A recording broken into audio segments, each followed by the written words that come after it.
আসসালামু আলাইকুম। ভুলেও ৩ প্রকার বা ৩ শ্রেণীর মানুষের সাথে কোনো ধরনের সম্পর্কে জড়াবেন না।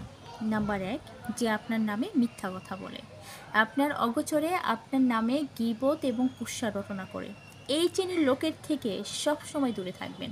নাম্বার ২, যে শ্রেণীর লোক আপনার নামে গীবত গাইতে একটু দ্বিধাবোধ করে না, কিন্তু আপনার সামনে এসে আপনার প্রশংসায় সবসময় পঞ্চমুখ থাকবে। এরা হচ্ছে প্রকাশ্য শত্রু থেকে ভয়ানক। কেননা প্রকাশ্য যে শত্রু থাকে এদের আমরা চিনতে পারি, কিন্তু আমাদের অপ্রকাশ্য বন্ধুরূপী যে শত্রু থাকে সেই শত্রুদের কিন্তু আমরা চিনতে পারি না। এরা কিন্তু আমাদের প্রকাশ্য শত্রু থেকে ভয়ানক।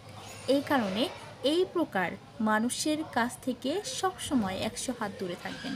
আর নাম্বার ৩, এটা সবচেয়ে বেশি গুরুত্বপূর্ণ। আপনি যদি ভুল করছেন কিন্তু সেই মানুষটি আপনার ভুলগুলোকে শুধরে দিচ্ছে না, আপনাকে সবসময় প্রশ্রয় দিয়ে যাচ্ছে, আপনার কাজগুলোকে সবসময় মোটিভেট করছে এমনভাবে যে এটা ঠিক আছে কিন্তু আপনি কিন্তু ভুল করছেন। আপনার ভুলগুলোকে যে মানুষটি আঙ্গুল দিয়ে দেখিয়ে দেয় না, সেই মানুষটি কিন্তু আপনার বন্ধু কোনো প্রকারেই হতে পারে না। বন্ধু সেই হবে যে আপনার ভুল ত্রুটিগুলোও সুন্দর করে শুধরে দিয়ে আপনাকে উন্নয়নে সাহায্য করবে। কিন্তু এই প্রকারের লোকগুলো কখনোই আপনার ভুল ত্রুটি শুধরে দিবে না, কেননা আপনার যে উন্নয়ন সে কখনো সহ্য করতে পারে না। আপনার উন্নয়নে বাধাগ্রস্ত করার জন্য এই প্রকার লোক সবচেয়ে বেশি কুচক্রী দৃষ্টি নিয়ে আপনার দিকে তাকিয়ে থাকে।